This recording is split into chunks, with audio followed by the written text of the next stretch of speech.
Sebastian Gorka, congratulations on your appointment. You've been given the task by Trump of combating terrorism. What do you think are the current greatest terror threats to the Western world?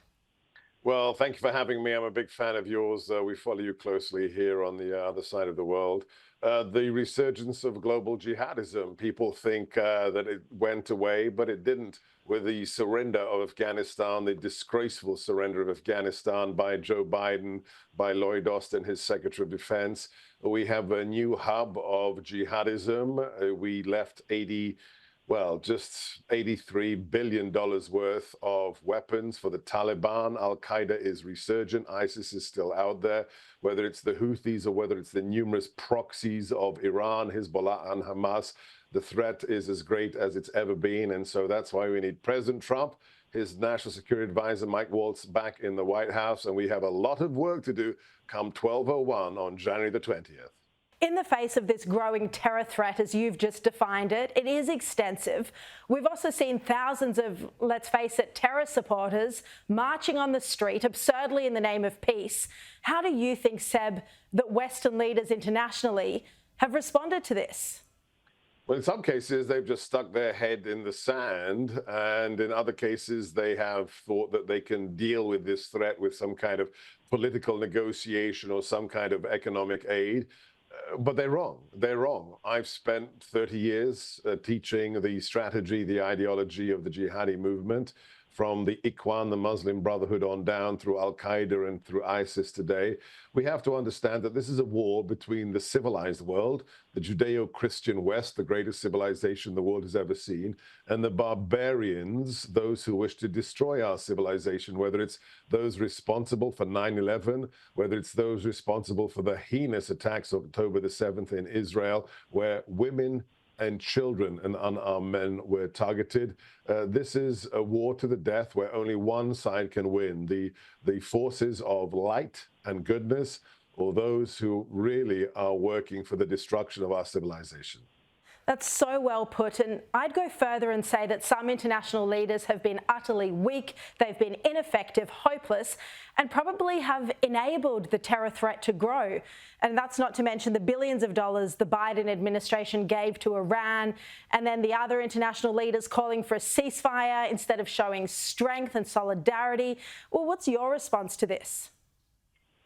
I can completely concur. When you're giving literally billions of dollars, as the Biden administration did, to those who preach every Friday from the mullahs' pulpits, death to the West, that's suicide. That's sheer insanity. When you think that you can negotiate with people who call for the death of every Christian and every Jew, it's just political suicide. It's civilizational suicide.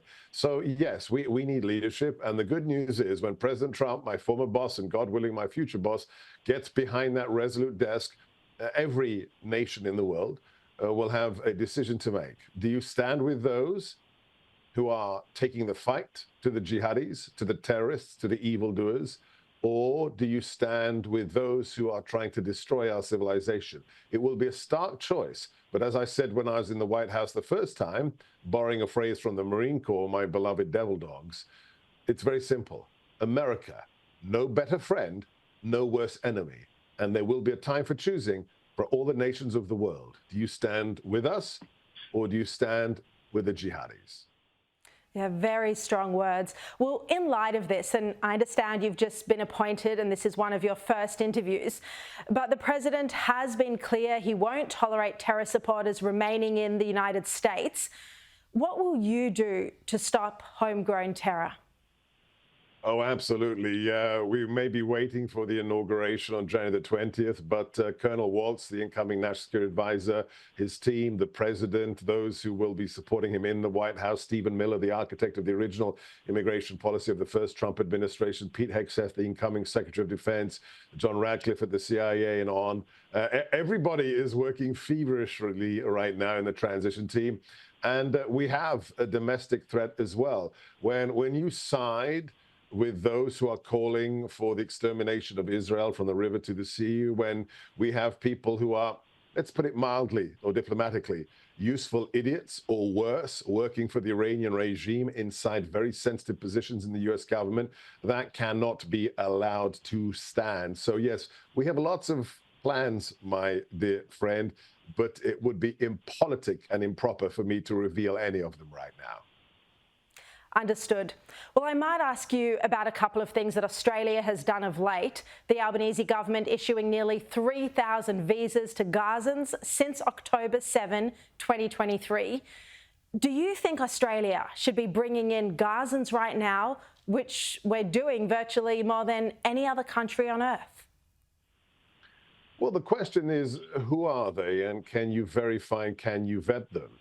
If you can't, that's a problem. So this is why we had the travel moratorium at the very beginning of the first Trump administration, because we had 7 nations who could not verify the identity of the people coming to America and who couldn't tell us that they were not a threat or they were safe. So here's the question that all Australians and the current government needs to consider.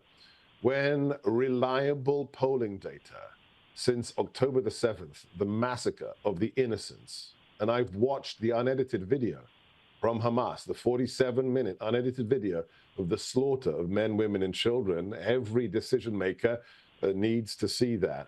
When you know that more than 75% of the population of Gaza in recent polling agreed with what happened to those innocent Jews on October the 7th, the question is, are the people coming to your nation or to any free nation in the West, are they in support of the slaughter of innocents, or are they trying to escape the hellhole that is the Palestinian, quote-unquote, Gazan territories?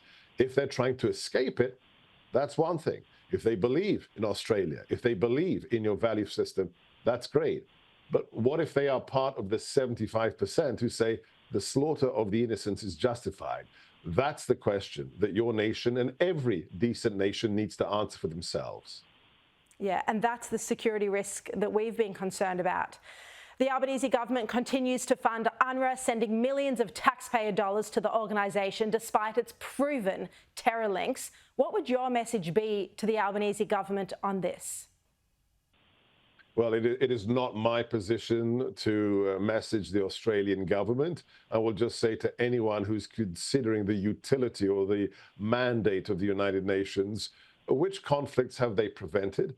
And when they have deployed to conflict zones, including in Africa, how much of what they did actually made it worse? We know all about the child prostitution rings, the abuse of children in Africa by so-called blue-helmeted UN troops. What does that do to the legitimacy of the entity? And now we have, anybody can fact check me here. We have people who are working for UNRWA, the United Nations aid agency in the Middle East, who participated willingly in the savage, diabolical attack of October the 7th. So ask yourself a question.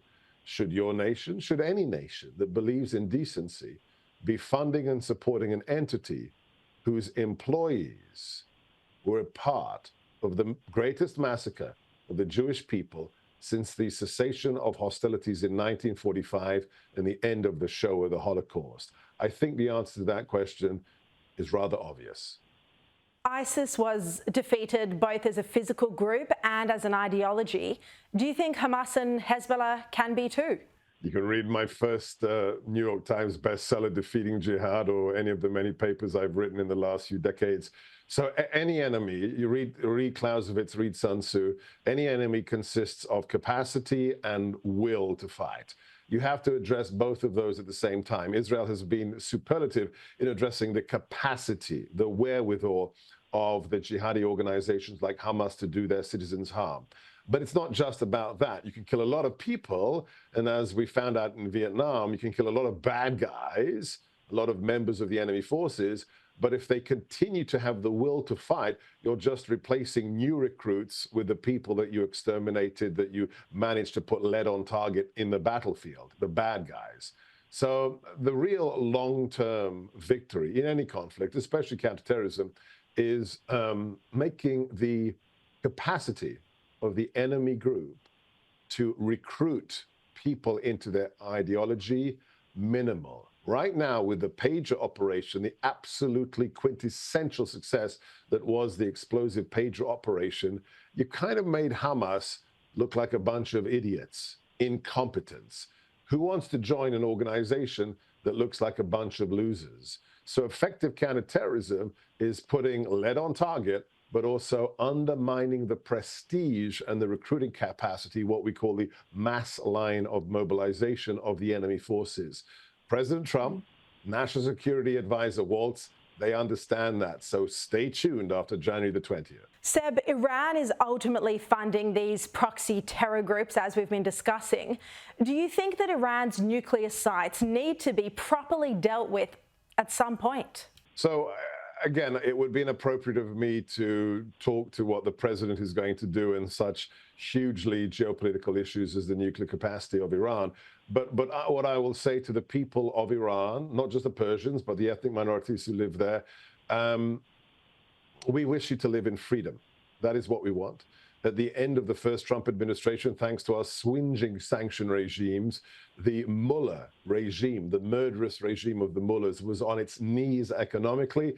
And had we served a contiguous 4 years in the second Trump administration, that regime would have fallen and the people of Iran would have taken back their nation. So what happens to the nuclear sites? That's up to President Trump, our allies, our partners such as Israel. But at the end of the day, one very simple message. We, all Americans who love freedom, wish the people of Iran, Persians and the other minorities to be free. That is what we wish for. Sebastian Gorka, good luck combating terrorism in your new role. Thank you very much for your time, and I hope to see you again on this program soon. God bless you. The pleasure was mine.